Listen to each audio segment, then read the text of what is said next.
प्यारे मसीह विश्वासियों, जय यीशु की प्रस्तुत है 28 मार्च 2021 के बाइबल पाठ अर्थात खजूर रविवार का पाठ। पहला पाठ नबी ईसायस के ग्रंथ अध्याय 50 पद संख्याएं 4 से 7 तक से लिया गया है। प्रभु ने मुझे शिष्य बनाकर वाणी दी है, जिससे मैं थके मांदे लोगों को संभाल सकूं। वह प्रतिदिन प्रातः मेरे कान खोल देता है, जिससे मैं शिष्य की तरह सुन सकूं। प्रभु ने मेरे कान खोल दिए हैं, मैंने ना तो उसका विरोध किया और ना पीछे हटा। मैंने मारने वालों के सामने अपनी पीठ कर दी और दाढ़ी नोचने वालों के सामने अपना गाल। मैंने अपमान करने और थूकने वालों से अपना मुख नहीं छिपाया। प्रभु मेरी सहायता करता है, इसलिए मैं अपमान से विचलित नहीं हुआ। मैंने पत्थर की तरह अपना मुंह कड़ा कर लिया। मैं जानता हूँ कि अंत में मुझे निराश नहीं होना पड़ेगा। यह प्रभु की वाणी है। ईश्वर को धन्यवाद। और आज का दूसरा पाठ फिलिपियों के नाम संत पौलुस का पत्र अध्याय 2 पद संख्याएं 6 से 11 तक से लिया गया है। वह वास्तव में ईश्वर थे और उनको पूरा अधिकार था कि वह ईश्वर की बराबरी करें। फिर भी उन्होंने दास का रूप धारण कर तथा मनुष्यों के समान बनकर अपने को दीनहीन बना लिया और उन्होंने मनुष्य का रूप धारण करने के बाद मरण तक, क्रूस मरण तक आज्ञाकारी बनकर अपने को और भी दीन बना लिया। इसलिए ईश्वर ने उन्हें महान बनाया और उनको वह नाम प्रदान किया जो सब नामों में श्रेष्ठ है, जिससे ईसा के नाम सुनकर आकाश, पृथ्वी तथा अधोलोक के सब निवासी घुटने टेकें और पिता की महिमा के लिए सब लोग यह स्वीकार करें कि ईसा मसीह प्रभु हैं। प्रभु की वाणी। ईश्वर को धन्यवाद। आज का सुसमाचार पाठ संत मार्कुस के अनुसार अध्याय 14 पद संख्याएं 1 से 15 और 47 तक से लिया गया है। पास्का तथा बेखमीर रोटी के पर्व में 2 दिन रह गए थे। महायाजक और शास्त्री ईसा को छल से गिरफ्तार करने और मरवा देने का उपाय ढूंढ रहे थे। फिर भी वे कहते थे, पर्व के दिनों में नहीं, कहीं ऐसा ना हो कि जनता में हंगामा हो जाए। जब ईसा बेथानिया में सीमोन कोढ़ी के यहाँ भोजन कर रहे थे, तो एक महिला संगमरमर के पात्र में असली जटामांसी का बहुमूल्य इत्र लेकर आई। उसने पात्र तोड़कर ईसा के सिर पर इत्र उड़ेल दिया। इस पर कुछ लोग झुंझलाकर एक दूसरे से बोले, इत्र का यह अपव्यय क्यों? यह इत्र 300 दीनार से अधिक में बिक सकता था और इसकी कीमत गरीबों में बांटी जा सकती थी। और वे उसे झिड़कते रहे। ईसा ने कहा, इसे छोड़ दो, इसे क्यों तंग करते हो? इसने मेरे लिए भला काम किया। गरीब तो बराबर तुम लोगों के साथ रहेंगे। तुम जब चाहो उनका उपकार कर सकते हो, किंतु मैं हमेशा तुम्हारे साथ नहीं रहूँगा। यह जो कुछ कर सकती थी, इसने कर दिया। इसने दफन की तैयारी में पहले ही से मेरे शरीर पर इत्र लगाया। मैं तुम लोगों से यह कहता हूँ, सारे संसार में जहाँ कहीं सुसमाचार का प्रचार किया जाएगा, वहाँ इसकी स्मृति में इसके इस कार्य को भी चर्चा की जाएगी। 12 में से एक यूदस इस्कारियोत महायाजकों के पास गया और उसने ईसा को उनके हवाले करने का प्रस्ताव किया। वे यह सुनकर बहुत प्रसन्न हुए। उन्होंने उसे रुपया देने का वादा किया और यूदस ईसा को पकड़वाने का अवसर ढूंढता रहा। बेखमीर रोटी के पहले दिन जब पास्का के मेमने की बलि चढ़ाई जाती है, शिष्यों ने ईसा से कहा, आप क्या चाहते हैं? हम कहाँ जाकर आपके लिए पास्का भोज की तैयारी करें? ईसा ने 2 शिष्यों को यह कहते हुए भेजा, शहर जाओ, तुम्हें पानी का घड़ा लिए एक पुरुष मिलेगा, उसके पीछे पीछे चलो और जिस घर में वह प्रवेश करे उस घर के स्वामी से यह कहो, गुरुवर कहते हैं, मेरे लिए अतिथिशाला कहाँ है, जहाँ मैं अपने शिष्यों के साथ पास्का का भोजन करूं, और वह तुम्हें ऊपर एक सजा सजाया बड़ा कमरा दिखा देगा, वही हम लोगों के लिए तैयार करो। शिष्य चल पड़े। ईसा ने जैसा कहा था उन्होंने शहर पहुंचकर सब कुछ वैसा ही पाया और पास्का भोज की तैयारी कर ली। संध्या हो जाने पर ईसा 12 के साथ आए। जब वे बैठकर भोजन कर रहे थे तो ईसा ने कहा, मैं तुम लोगों से यह कहता हूँ, तुम में से ही एक जो मेरे साथ भोजन कर रहा है मुझे पकड़वा देगा। वे बहुत उदास हो गए और एक एक करके उनसे पूछने लगे, कहीं वह मैं तो नहीं हूँ? ईसा ने उत्तर दिया, वह 12 में से ही एक है जो मेरे साथ थाली में खा रहा है। मानव पुत्र तो चला जाता है जैसा कि उसके विषय में लिखा है, परंतु धिक्कार उस मनुष्य को जो मानव पुत्र को पकड़वाता है। उस मनुष्य के लिए अच्छा यही होता कि वह पैदा ही नहीं हुआ होता। उनके भोजन करते समय ईसा ने रोटी ले ली और आशीष की प्रार्थना पढ़ने के बाद उसे तोड़ा और यह कहते हुए शिष्यों को दिया, ले लो, यह मेरा शरीर है। तब उन्होंने प्याला लेकर धन्यवाद की प्रार्थना पढ़ी और उसे शिष्यों को दिया और सबने उसमें से पिया। ईसा ने उनसे कहा, यह मेरा रक्त है, विधान का रक्त जो बहुतों के लिए बहाया जा रहा है। मैं तुमसे यह कहता हूँ, जब तक मैं ईश्वर के राज्य में नवीन रस ना पी लूँ तब तक मैं दाख का रस फिर नहीं पीऊँगा। भजन गाने के बाद वे जैतून पहाड़ चले गए। ईसा ने उनसे कहा, तुम सब विचलित हो जाओगे, क्योंकि यह लिखा है, मैं चरवाहे को मारूंगा और भेड़ें तितर बितर हो जाएंगी।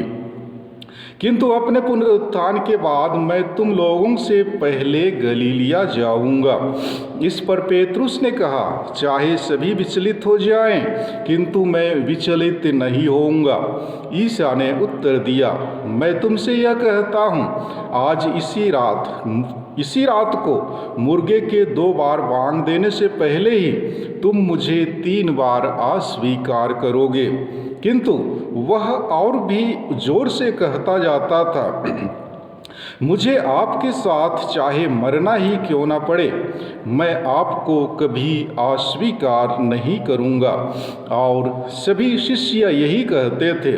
वे गेतसेमानी नामक बारी पहुँचे। ईसा ने अपने शिष्यों से कहा, तुम लोग यहाँ बैठे रहो, मैं तब तक प्रार्थना करूँगा। वे पेतरुस, याकूब और यूहन्ना को अपने साथ ले गए। वे भयभीत तथा व्याकुल होने लगे और उनसे बोले, मेरी आत्मा इतनी उदास है कि मैं मरने को हूँ। यहाँ ठहर जाओ और जागते रहो। वे कुछ आगे बढ़कर मुंह के बल गिर पड़े और यह प्रार्थना करते रहे कि यदि हो सके तो यह घड़ी उनसे टल जाए। उन्होंने कहा, अब्बा पिता, तेरे लिए सब कुछ संभव है, यह प्याला मुझसे हटा ले, फिर भी मेरी नहीं बल्कि आपकी इच्छा पूरी हो। तब वे अपने शिष्यों के पास गए और उन्हें सोया हुआ देखकर पेतरुस से बोले, सिमोन, सोते हो? क्या तुम घंटे भर भी मेरे साथ नहीं जाग सके? जागते रहो और प्रार्थना करते रहो, जिससे तुम परीक्षा में ना पड़ो। आत्मा तो तत्पर है, परंतु शरीर दुर्बल। और उन्होंने फिर जाकर उन्हीं शब्दों को दोहराते हुए प्रार्थना की। लौटने पर उन्होंने अपने शिष्यों को फिर सोया हुआ पाया, क्योंकि उनकी आंखें भारी थीं। वे नहीं जानते थे कि क्या उत्तर दें। ईसा जब तीसरी बार अपने शिष्यों के पास आए तो उन्होंने उनसे कहा, अब तक सो रहे हो? अब तक आराम कर रहे हो? बस वह घड़ी आ गई है, देखो, मानवपुत्र पापियों के हवाले कर दिया जाएगा। उठो, हम चलें, फिर विश्वासघाती निकट आ गया है। ईसा यह कह ही रहे थे कि 12 में से एक यूदस आ गया। उसके साथ तलवारें और लाठियां लिए एक बड़ी भीड़ थी, जिसे महायाजकों, शास्त्रियों और नेताओं ने भेजा था।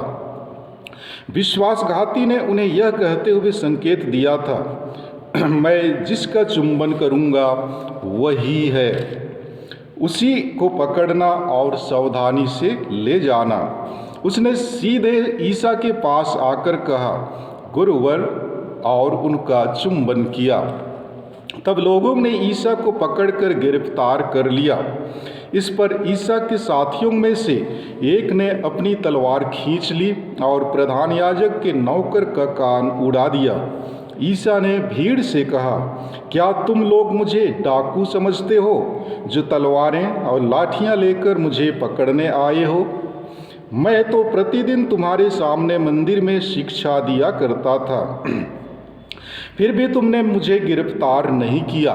यह इसलिए हो रहा है कि धर्मग्रंथ में जो लिखा है वह पूरा हो जाए। तब सभी शिष्य ईसा को छोड़कर भाग गए।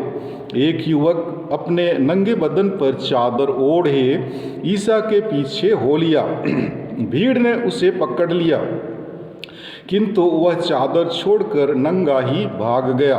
वे ईसा को प्रधान याजक के यहाँ ले गए। सभी प्रधान याजक, नेता और शास्त्री इकट्ठा हो गए थे। पेतरुस कुछ दूरी पर ईसा के पीछे पीछे चला। वह प्रधान याजक के महल पहुंचकर अंदर गया और नौकरों के साथ बैठा हुआ आग तापता रहा। महायाजक और सारी महासभा ईसा को मरवा डालने के उद्देश्य से उनके विरुद्ध गवाही खोज रही थी, परंतु वह नहीं मिली। बहुत से लोगों ने उसके विरुद्ध झूठी गवाही दी, किंतु उनके बयान मेल नहीं खाते थे। तब कुछ लोग उठ खड़े हो गए और उन्होंने यह कहते हुए उनके विरुद्ध झूठी गवाही दी, हमने इस व्यक्ति को ऐसा कहते सुना, मैं हाथ का बनाया हुआ यह मंदिर ढा दूंगा और 3 दिनों के अंदर एक दूसरा खड़ा कर दूंगा, जो हाथ का बनाया हुआ नहीं होगा। किंतु इसके विषय में भी उनके बयान मेल नहीं खाते थे। तब प्रधान याजक ने सभा के बीच में खड़े होकर ईसा से पूछा, ये लोग तुम्हारे विरुद्ध जो गवाही दे रहे हैं, क्या इसका कोई उत्तर तुम्हारे पास नहीं है? परंतु ईसा मौन रहे और उत्तर में एक शब्द भी नहीं बोले। इसके बाद प्रधान याजक ने ईसा से पूछा, क्या तुम मसीह, परम स्तुत्य के पुत्र हो? ईसा ने उत्तर दिया, मैं वही हूँ। आप लोग मानव पुत्र को सर्वशक्तिमान ईश्वर के दाहिने बैठा हुआ और आकाश के बादलों पर आता हुआ देखेंगे। इस पर महायाजक ने अपने वस्त्र फाड़ कर कहा, अब हमें गवाहों की जरूरत ही क्या है? आप लोगों ने तो ईश निंदा सुनी है, आप लोगों का क्या विचार है? और सबों का निर्णय यह हुआ कि ईसा प्राणदंड की योग्य है। तब कुछ लोग उन पर थूकने लगे और उनकी आँखों पर पट्टी बांधकर यह कहते हुए उन्हें घूंस से मारने लगे, यदि तू नबी है तो बता, तुझे किसने मारा? नौकर भी उन्हें थप्पड़ मारते थे। पेतरुस उस समय नीचे प्रांगण में था। प्रधान याजक की एक नौकरानी ने पास आकर पेतरुस को आग तापते हुए देखा और उस पर दृष्टि गड़ाकर कहा, तुम भी ईसा नाजरी के साथ थे। किंतु उसने अस्वीकार करते हुए कहा, मैं ना तो जानता हूँ और न समझता ही कि तुम क्या कह रही हो। इसके बाद पेतरुस फाटक की ओर निकल गया और मुर्गे ने बांग दी। नौकरानी उसे देखकर पास खड़े लोगों से फिर कहने लगी, यह व्यक्ति उन्हीं लोगों में से एक है। किंतु उसने फिर अस्वीकार किया। इसके थोड़ी देर बाद वहाँ खड़े हुए लोग बोले, निश्चय ही तुम उन्हीं लोगों में एक हो, तुम तो गलीली हो। इस पर पेतरुस कोसने और शपथ खाकर कहने लगा कि तुम जिस मनुष्य की चर्चा कर रहे हो, मैं उसे जानता भी नहीं। ठीक उसी समय मुर्गे ने दूसरे बार बांग दी और पेतरुस को ईसा का यह कहना याद आया, मुर्गे के 2 बार बांग देने से पहले ही तुम मुझे 3 बार अस्वीकार करोगे। और वह फूट फूट कर रोता रहा। दिन निकलते ही महायाजकों, नेताओं और शास्त्रियों अर्थात समस्त महासभा ने परामर्श किया। इसके बाद उन्होंने ईसा को बांधा और उन्हें ले जाकर पिलातुस के हवाले कर दिया। पिलातुस ने ईसा से यह पूछा, क्या तुम यहूदियों के राजा हो? ईसा ने उत्तर दिया, आप ठीक ही कहते हैं। तब महायाजक उन पर बहुत से अभियोग लगाते रहे। पिलातुस फिर ईसा से पूछा, देखो ये तुम पर कितने अभियोग लगा रहे हैं, क्या इनका कोई उत्तर तुम्हारे पास नहीं है? फिर भी ईसा ने उत्तर में एक शब्द भी नहीं कहा। इस पर पिलातुस को बहुत आश्चर्य हुआ। पर्व के अवसर पर राज्यपाल लोगों की इच्छानुसार एक बंदी को रिहा करता था। उस समय बराब्बस नामक व्यक्ति बंदगृह में था। वह विद्रोहियों के साथ गिरफ्तार हुआ था, जिन्होंने राजद्रोह के समय हत्या की थी। जब भीड़ आकर राज्यपाल से निवेदन करने लगी कि आप जैसा करते आए हैं वैसा ही हमारे लिए करें, तो पिलातुस ने उनसे कहा, क्या तुम लोग चाहते हो कि मैं तुम्हारे लिए यहूदियों के राजा को रिहा करूं? वह जानता था कि महायाजकों ने ईर्ष्या से ईसा को पकड़वाया है, किंतु महायाजकों ने लोगों को उभाड़ा कि वे बराब्बस की ही रिहाई की मांग करें। पिलातुस ने फिर भीड़ से पूछा, तो मैं इस मनुष्य का क्या करूं जिसे तुम यहूदियों का राजा कहते हो? लोगों ने उत्तर दिया, इसे क्रूस दिया जाए। पिलातुस ने कहा, क्यों? इसने कौन सा अपराध किया है? किंतु वे और भी जोर से चिल्ला उठे, इसे क्रूस दिया जाए। तब पिलातुस ने भीड़ की मांग पूरी करने का निश्चय किया। उसने उन लोगों के लिए बराब्बस को मुक्त किया और ईसा को कोड़े लगवाकर क्रूस पर चढ़ाने सैनिकों के हवाले कर दिया। इसके बाद सैनिकों ने ईसा को राज्यपाल के भवन के अंदर ले जाकर उनके पास सारी पलटन एकत्र कर ली। उन्होंने ईसा को लाल चोगा पहनाया और कांटों का मुकुट गूंथकर उनके सिर पर रख दिया। तब वे यह कहते हुए उनका अभिवादन करने लगे, यहूदियों के राजा प्रणाम। वे उनके सिर पर सरकंडा मारते थे, उन पर थूकते और उनके सामने घुटने टेकते हुए उन्हें प्रणाम करते थे। उनका उपहास करने के बाद उन्होंने चोगा उतारकर उन्हें उनके निजी कपड़े पहना दिए। वे ईसा को क्रूस पर चढ़ाने के लिए शहर के बाहर ले चले। उन्होंने कुरेने निवासी सीमोन, सिकंदर और रूफुस के पिता को, जो खेत से लौट रहा था, ईसा का क्रूस उठाकर चलने के लिए बाध्य किया। वे ईसा को गोलगोथा अर्थात खोपड़ी की जगह ले गए। वहाँ लोग ईसा को गंधरस मिली अंगूरी पिलाना चाहते थे, किंतु उन्होंने उसे अस्वीकार किया। उन्होंने ईसा को क्रूस पर चढ़ाया और किसे क्या मिले इसके लिए चिट्ठी डालकर उनके कपड़े बांट लिए। जब उन्होंने ईसा को क्रूस पर चढ़ाया, उस समय पहला पहर बीत चुका था। दोषपत्र इस प्रकार था, यहूदियों का राजा। ईसा के साथ ही उन्होंने 2 डाकुओं को क्रूस पर चढ़ाया, एक को उनके दाएं और दूसरे को उनके बाएं। इस प्रकार धर्मग्रंथ का यह कथन पूरा हो गया। उसकी गिनती कुकर्मियों में हुई। उधर से आने जाने वाले लोग ईसा की निंदा करते और सिर हिलाते हुए यह कहते थे, हे मंदिर ढाने वाले और 3 दिनों के अंदर उसे फिर बना देने वाले, क्रूस से उतरकर अपने को बचा। महायाजक और शास्त्री भी उनका उपहास करते हुए आपस में यह कहते थे, इसने दूसरों को बचाया किंतु यह अपने को नहीं बचा सकता। यह तो मसीह इस्राएल का राजा है। अब यह क्रूस से उतरे जिससे हम देखकर विश्वास करें। जो ईसा के साथ क्रूस पर चढ़ाए गए थे वे भी उनका उपहास करते थे। दोपहर से तीसरे पहर तक पूरे प्रदेश पर अंधेरा छाया रहा। तीसरे पहर ईसा ने ऊंचे स्वर से पुकारा, एलोई एलोई लामा सबक्तानी। इसका अर्थ है, मेरे ईश्वर तूने मुझे क्यों त्याग दिया। यह सुनकर पास खड़े लोगों में से कुछ ने कहा, देखो यह एलियस को बुला रहा है। उनमें से एक ने दौड़कर पनसुक्ता खट्टी अंगूरी में डुबाया, उसे सरकंडे में लगाया और यह कहते हुए ईसा को पीने के लिए दिया, रहने दो, देखें एलियस इसे उतारने आता है या नहीं। तब ईसा ने ऊंचे स्वर से पुकारकर प्राण त्याग दिए। देखें एलियस इस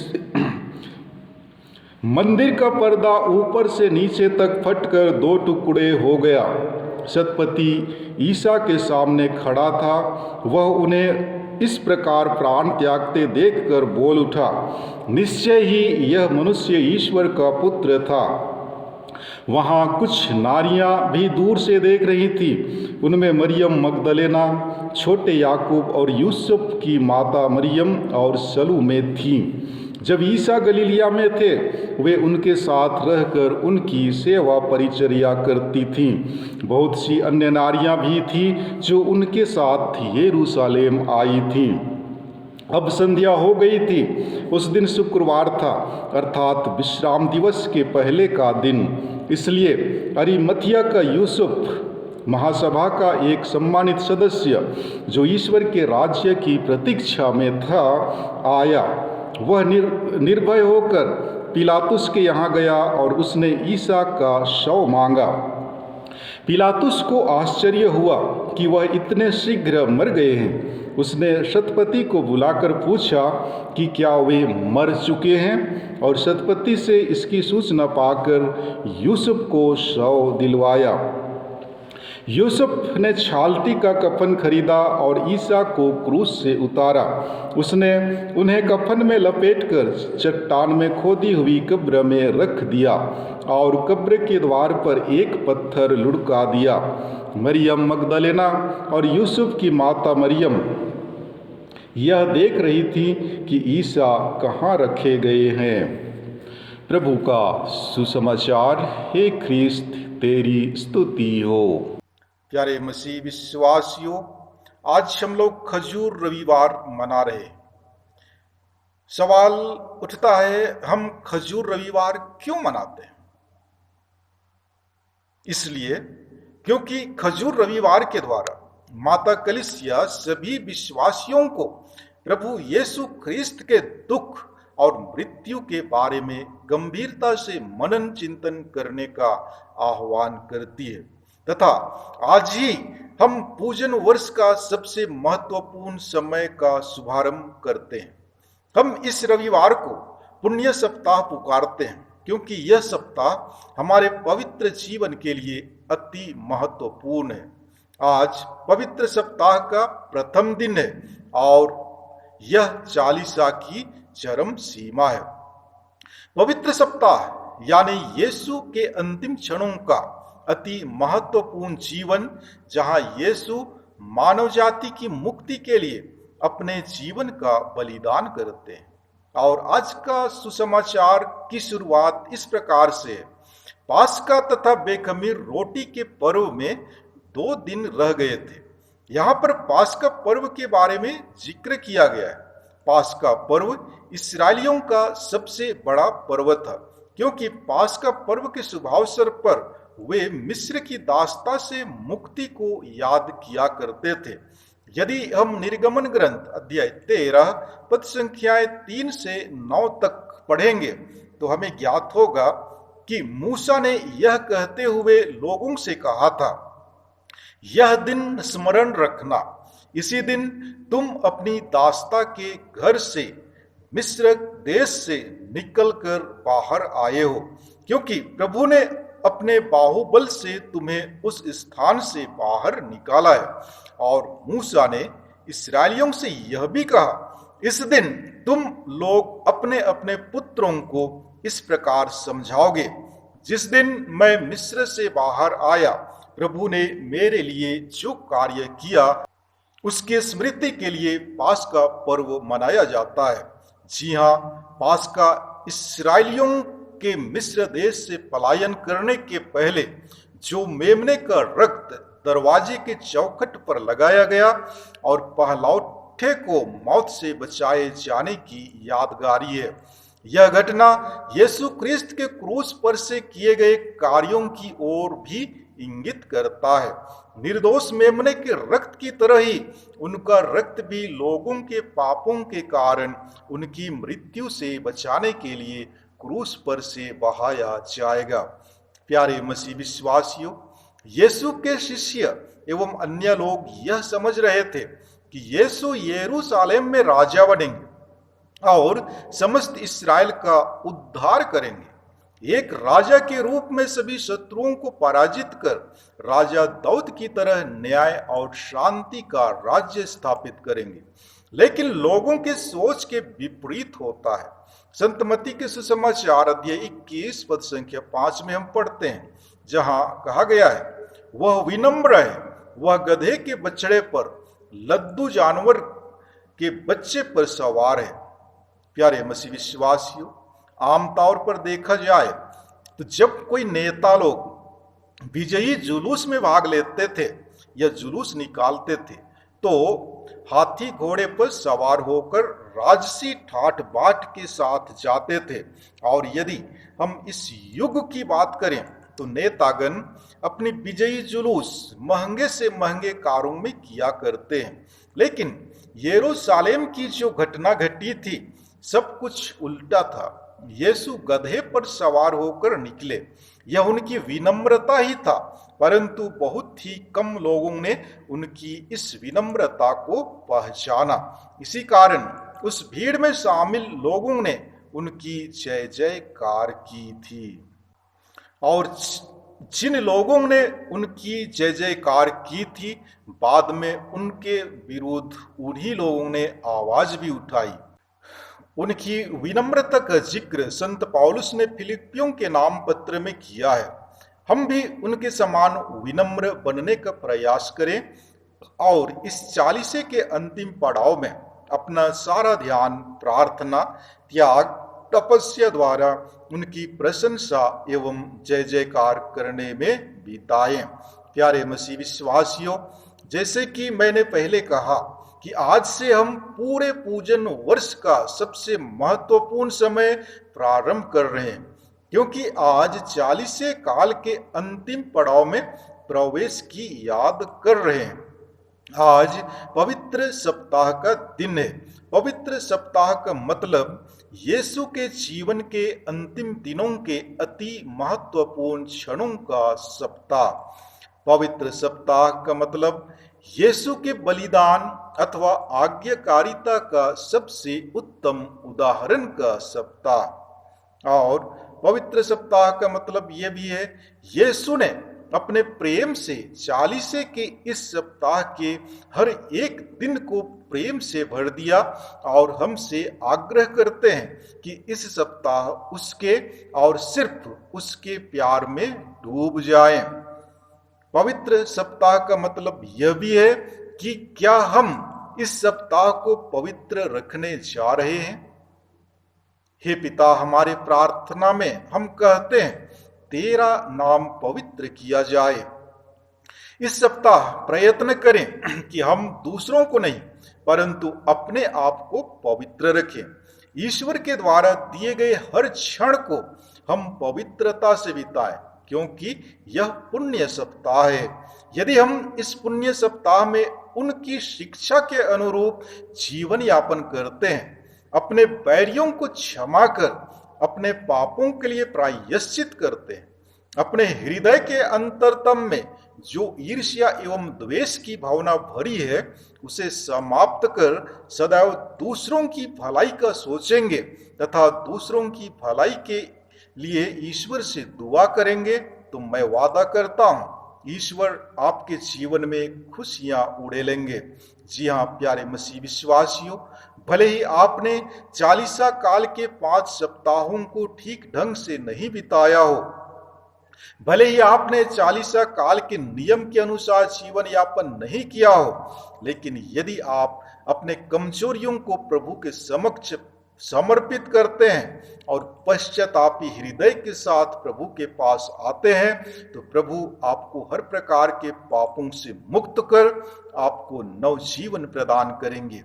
वे अपने पवित्र लहू के द्वारा, जिसे उन्होंने पवित्र क्रूस पर बहाया था, उसी पवित्र लहू के द्वारा आपको पवित्र करेंगे। जी हाँ, प्रभु अत्यंत दयालु ईश्वर हैं। वे पूरे चालीसा काल में हमारी प्रतीक्षा करते रहे कि हम कब उनके पास लौट आए, लेकिन हम इस भौतिकवादी दुनिया में इतने व्यस्त हैं कि हमारे पास हमारे मुक्तिदाता के लिए समय नहीं है। दिन रात मोबाइल फोन में इतने व्यस्त रहते हैं कि प्रभु के लिए 1 घंटे का समय नहीं दे पाते हैं। आज प्रभु हम प्रत्येक से कहते हैं, क्या तुम घंटे भर भी मेरे साथ जाग नहीं सकते? तो आइए हम अपने सभी कमजोरियों एवं चिंताओं को प्रभु के पावन क्रूस के नीचे समर्पित करें और प्रार्थना करें कि ईश्वर हमें पवित्र आत्मा की कृपा प्रदान करे, ताकि हम इस पुण्य सप्ताह में प्रभु के साथ समय व्यतीत कर सकें, अपने पुराने स्वभाव को त्याग कर नए स्वभाव को धारण करने का प्रयत्न करें। आमीन।